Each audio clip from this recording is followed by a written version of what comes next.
여러분 안녕하십니까? 광주 MBC 뉴스투데이 시작합니다. 먼저 오늘의 주요 뉴스입니다. 남부 지역의 장마가 오늘로 끝납니다. 올해 장마는 평년보다 일주일가량 길고 강수량도 많았던 것으로 나타났습니다.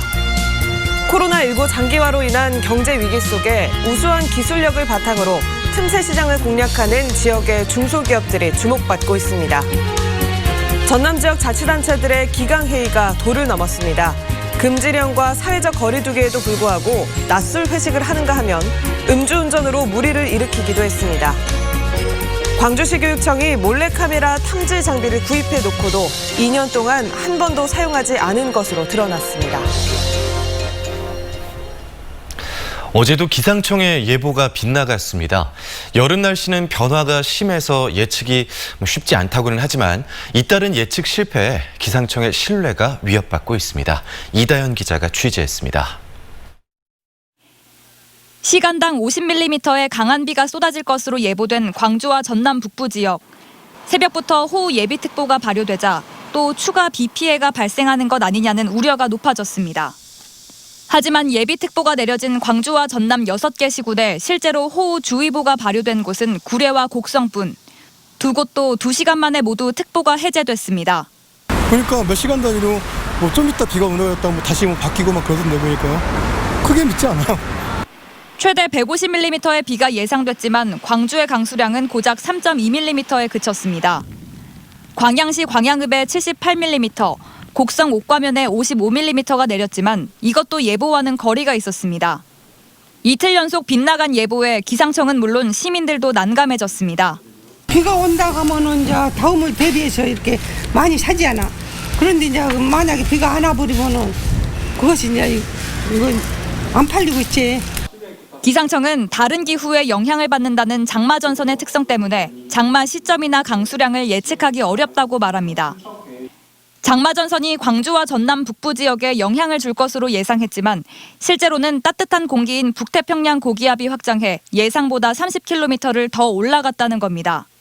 아직까지는 수치 예보 자료가 정체 전선에 의해서 어느 구역에 강한 비가 내릴 것인가 그것을 정확하게 예측하기는 어려움이 있습니다.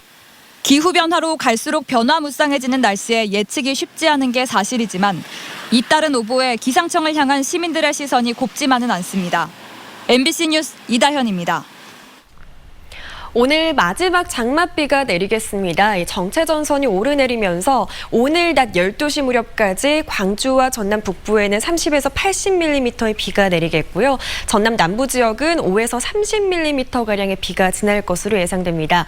특히 오늘은 구례에 호우주의보가 내려진 가운데 시간당 30mm 이상의 강한 비가 쏟아질 수 있어서 주의하셔야겠습니다. 장맛비가 그친 뒤에도 소나기가 지날 것으로 예상됩니다.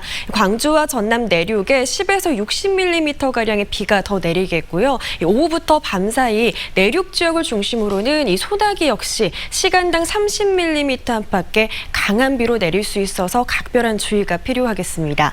한편 소나기 소식이 들어있긴 하지만 이 장맛비가 그친 이후로는 곧바로 더위가 시작됩니다. 현재 광주와 전남 대부분 지역에 폭염특보가 발표됐는데요. 이 특보는 오늘 오전 11시를 기해서 발효되겠습니다. 대부분 지역의 낮 기온이 31도 안팎으로 예보돼 있지만 이 습도가 높아서 체감 온도는 무려 34도 안팎까지 치솟으면서 매우 덥겠습니다. 건강관리 잘하시기 바랍니다. 날씨 정보였습니다. 최근 20년 동안 호남 지역에서 사과와 복숭아 생산량이 크게 늘고 배와 포도는 줄어든 것으로 나타났습니다. 호남지방통계청이 발표한 지난 2000년 이후 호남 과수 생산량 자료에 따르면 광주 전남의 지난해 사과 생산량은 5,500여 톤으로 20년 전보다 7배 넘게 증가했고 같은 기간 복숭아는 2배, 떫은 감은 5배로 늘었습니다. 반면 최근 20년 동안 배 생산량은 27%, 포도는 71%, 단감은 68% 줄어든 것으로 나타났습니다. 전남 지역 자치단체 공무원들의 기강회의가 도를 넘었습니다. 골프 모임으로 한바탕 홍역을 치르더니 금지령에도 불구하고 낮술 회식과 음주운전 등으로 잇따라 물의를 일으키고 있습니다. 양현승 기자가 취재했습니다. 무안군의 한 도로. 지난 23일 오전 7시쯤 차량이 인도 위에 세워져 있다는 신고가 경찰에 접수됐습니다.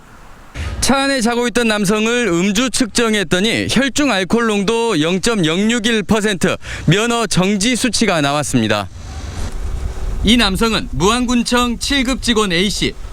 경찰 조사에서 전날 밤 회식을 했다고 진술했고 간부 공무원을 포함해 6명이 함께 술을 마신 것으로 드러났습니다. 술은 거의 못 마신대요, 사실. 못 먹는 사람이 여기 갔으면은 과장님 주제로 그러면 회식을 한 거예요, 그러면은? 과장님 주제는 아닌 것 같고요. 네. 아직 확실하게. 무안 군수가 회식 금지령을 내리고 음주운전, 업무 소홀 등에 대해 고강도 감찰을 지시한 지 열흘 만의 일입니다. 또 무단으로 지어진 대형 옹벽이 무너지고 불법 증축 행위가 이루어진 사실을 인지하고도 아무런 조치를 내리지 않는 등 소극적 행정도 도마 위에 오르고 있습니다. 전직 군청 공무원의 가족이 운영 중인 시설이어서 뒷말도 나왔습니다. 한편 장흥군에서는 지난 21일 이장과 공무원 등 60여 명이 사회적 거리두기 2단계 지침을 어기고 대낮 술판을 벌인 것으로 드러났습니다. 일부 공무원은 여성 직원까지 술자리에 대동했고 유흥주점의 전자출입명부 작성도 건너뛴 것으로 나타났습니다.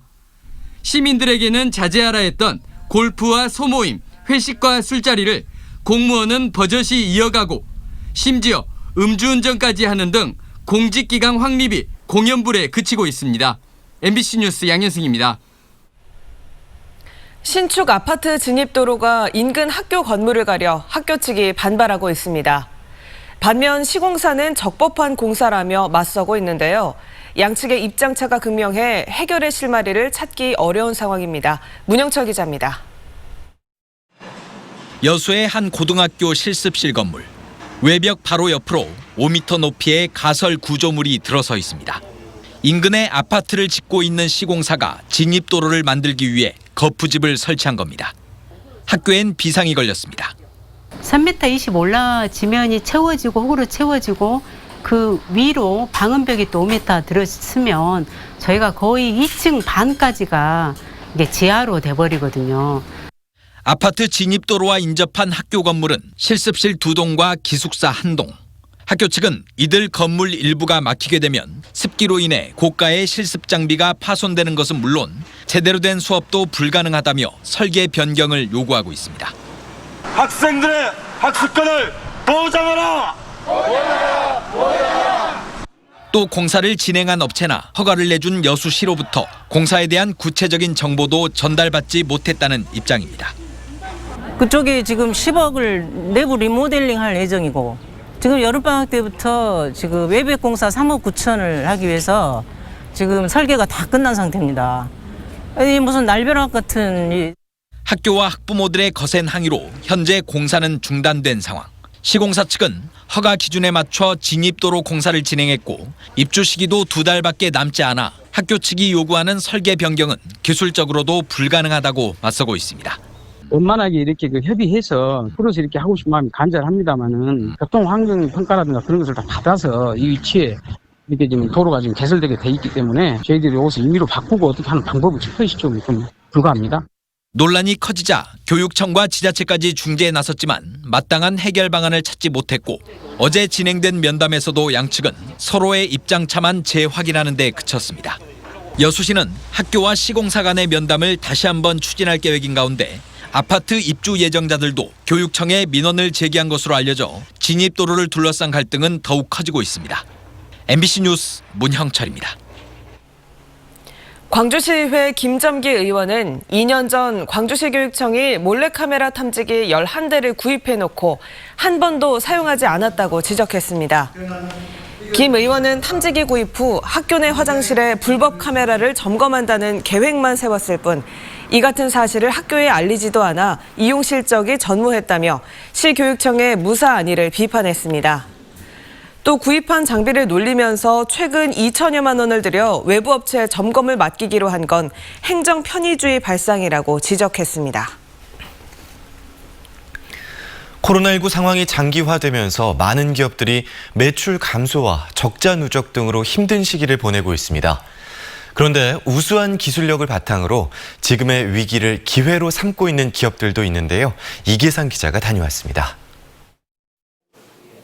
일반 카메라 모양의 장비가 손과 손목 부위를 촬영하고 있습니다. 무선으로 연결된 노트북에는 X선 촬영대와 동일한 영상이 전송됩니다. 광주의 중소기업이 개발한 이 장비는 코로나19 선별진료소에서 확진자 검사에 효과적으로 사용되고 있습니다. 흉부 엑스레이 촬영을 통해서 검사 대상자의 폐질환 여부를 확인할 수 있고 AI 인공지능 기술이 접목돼 불과 5분 만에 판독과 진단이 가능해진 것입니다. 특히 일반 엑스레이 장비와 비교해서 5만 분의 1도 안 되는 피폭량이 나오다 보니 32개 나라에서 장비의 안전성을 인증받았습니다. 쉽고 편하고 안전하게라는 슬로건이거든요. 97년도부터 제가 특허를 내가지고 준비했던 게 초저설량 저피폭입니다. 근데 그게 이제 와서야 빛을 발하고 있는 것 같습니다. 에너지 절감형 이동주택을 제작하고 있는 이 기업은 코로나19에 대비해 음압 기능을 갖춘 선별진료소를 만들었습니다. 의료진과 환자 사이에 혹시 모를 2차 감염이 발생하지 않도록 진료소의 공기 흐름이 완전히 분리된 것입니다. 광주 광산구에 설치된 선별진료소에는 냉난방 장치까지 갖춰져 있지만 비말뿐만 아니라 공기 감염도 차단돼 있습니다. 중국이나 미국 등지에서 대규모 감염 사태가 확산되자 야전 병원이 설치되기도 했는데 장소와 시간에 제약이 없는 이동진료소가 대안으로 주목받게 됐습니다. 야전 병원이 움직여서 특수한 목적물에 빨리 쓸 수 있고 거기에 맞게끔 의료 혜택을 받을 수 있는 그런 병원 시스템이 없었기 때문에 저희가 이제 모듈러 기술을 통해서 그걸 보급하고자 하는 겁니다. 코로나19 위기 상황 속에 전 세계가 K-방역을 높이 평가하고 있는 가운데 우수한 기술력을 갖춘 강소 기업들의 눈부신 성장이 기대되고 있습니다. MBC 뉴스 이계상입니다.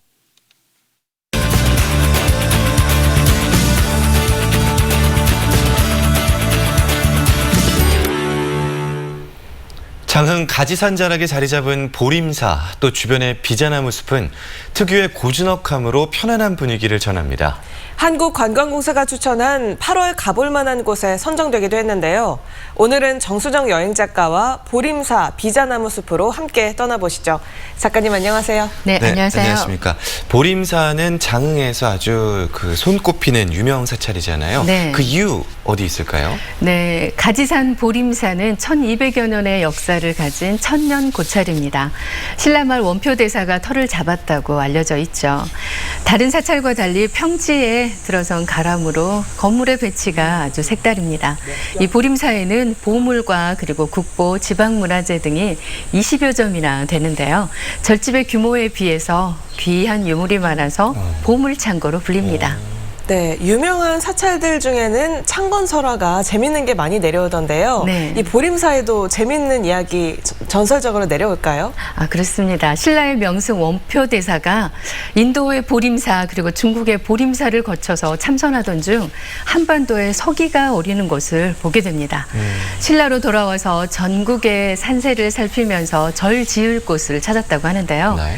어느 날 가지산에서 참선을 하고 있는데 선녀가 나타나더니 자기가 살고 있는 연못에 용 9마리가 판을 치고 있어서 살기 힘들다고 이렇게 호소를 하게 됩니다. 그래서 부적을 못에 이렇게 던졌더니 용들이 하늘로 올라갔다는 설화가 전해져 옵니다. 그 이후 이 연못자리에 메워서 절을 지었다고 하는데요. 그 설화로 인해서 보림사 주위에는 청룡리, 용두산, 그리고 또 용문리, 용소 등의 용과 관련된 지명이 많이 남아 있습니다. 그렇군요. 보림사 뒤에 이 비자나무 숲이 있잖아요. 네. 많이들 찾으시죠? 잘 돼 있습니까? 그렇습니다. 이 보림사의 싱그러운 비자나무 숲은 500여 그루의 군락을 이루고 있습니다. 나무 수령이 한 300년도 넘어서 아주 신비로움까지 함께 간직하고 있는 숲인데요. 이 비자림에서 나오는 테르펜은 피톤치드 못지않는 항균, 살균, 살충 효과가 있어서 머리가 복잡해서 산사를 찾아오신 분들에게 더욱 좋습니다. 먼저 비자나무 숲을 싸목싸목 걸어보는데요. 수십 년, 아니 수백 년을 우리와 함께 있을 그 나무의 기운을 느껴보는 시간으로 정말 좋겠죠? 네, 이렇게 화면으로만 봐도 너무 좋은데요. 네. 이 비자나무 숲길을 청태전 티로드라고도 하던데 이건 어떤 뜻인가요? 네, 이 청태전은 떡차의 일종인데요. 비자나무 숲길에 난 야생 차밭을 이용한 차를 이용해서 만든 겁니다. 1200년의 역사를 지닌 우리의 발효차의 효시라고 볼 수 있죠. 이 찻잎을 따서 햇볕에 말리고 그리고 찧어서 만드는데요. 네. 1년여의 발효 과정을 거치면서 이렇게 이끼처럼 지푸르게 변한다고 해서 청태전이라 불립니다. 그리고 또 구멍 뚫린 엽전과 같은 모양이라고 해서 돈차라고도 부르죠. 이 장흥의 이 청태전은 국가 중요 농업 유산으로 지정이 됐습니다. 네, 청태전을 좀 시음해 볼 수 있는 곳이 있으면 더 좋을 것 같아요. 네, 그렇습니다. 장흥 가면 우드랜드 숲이 있는데요. 이 네. 우드랜드 숲에 청태전 카페가 있고요. 그리고 또 읍으로 가시면 한 5곳 정도의 차방이 있습니다. 이 찻집에서 음미를 하실 수 있습니다. 아직 코로나가 안심할 단계는 아닙니다. 이렇게 건강에 유의하시면서 이 테르펜 가득한 비자나무 숲에서 힐링도 하시고 그리고 발효차 청태전으로 건강 챙겨오는 여행 되시기 바랍니다. 네, 오늘 여기까지 듣겠습니다. 지금까지 정수정 여행 작가였습니다. 고맙습니다. 네, 고맙습니다.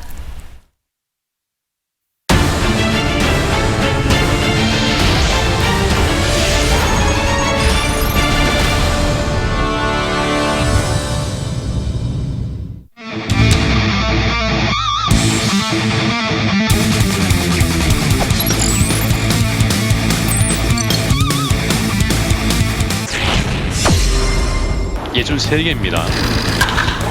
왼쪽입니다. 타고 좌익수 샷합니다. 좌익수 뛰어 올라서 잡지 못했습니다. 1루 주자 황재균은 3루 찍고 홈까지 옵니다. 홈으로 들어옵니다. 로하스의 적시타. KT 위즈가 선취점을 뽑아냈습니다. 1대0. 4번 타자 강백호. 초구 공략. 자, 2루수와 우익수 사이에 떨어집니다. 2루 주자 로하스 3루 찍고 홈까지 옵니다. 강백호 4번 타자의 적시타. 2점을 먼저 1회에 뽑고 있는 KT 위즈 2대0입니다. 그런 식으로 할 수 있을 거라고 생각해봤는데. 예, 유격수 쪽으로 굴러갔습니다. 심우준 잡아서 1루에 송구, 그 사이에 3루 주자는 홈까지. 기아 타이거즈가 4회 말에 데스파인에게 드디어 첫 점수를 빼냈습니다. 점수 2대1입니다. 걷어올렸고요. 내야를 빠져나가면서 중견수 앞에 안타입니다. 적시타. 3루 주자를 불러드립니다. 결국 황재균의 적시타로 한 점 못하는 KT 위즈 3대1입니다. 풀카운트 승부. 내야를 빠져나가면서 적시타입니다. 3루 주자를 불러드립니다. 조용호. 결국 추가 점수 9회에 KT 위즈 터집니다. 스코어 4대1이 됐습니다. 그 로테이션을 그날 끝내니까요. 땅볼입니다. 2루수가 1루에 성공하면서 오늘 경기 이렇게 끝났습니다. 두 팀 간의 10차전 경기 결국 최종 점수 4대1로 KT 위즈의 승리. 코로나19로 중단됐던 전남의 버스 여행 상품 남도 한바퀴가 이번 주말부터 다시 운영됩니다.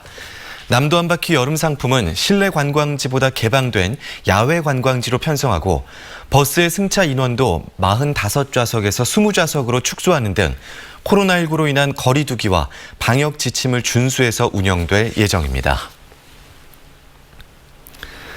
최근 경기도에서 잇따른 물류창고 화재를 계기로 전남소방본부가 도내 물류창고 65곳을 대상으로 화재 안전 실태조사에 착수했습니다.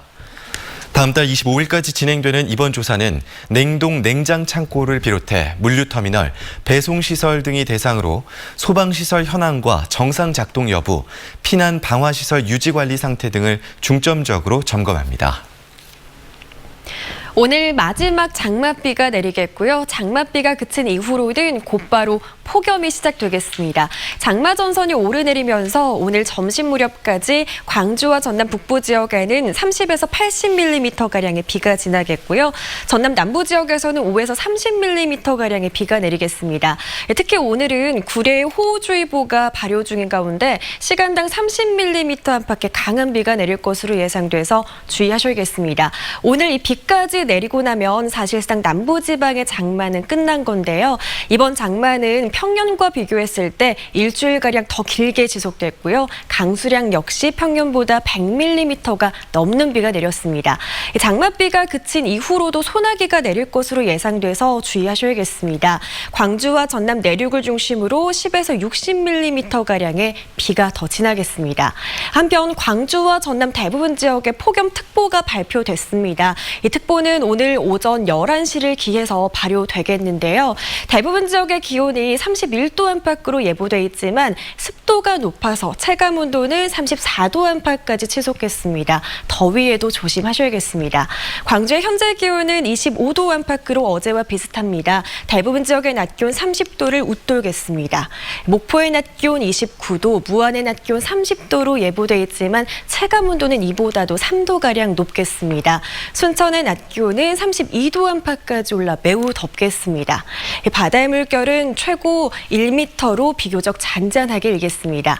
당분간 흐린 날씨가 지속되겠는데요. 낮 기온은 30도를 웃돌면서 덥겠습니다. 날씨 정보였습니다. 이상으로 광주 MBC 뉴스투데이를 마칩니다. 함께해 주신 여러분 고맙습니다.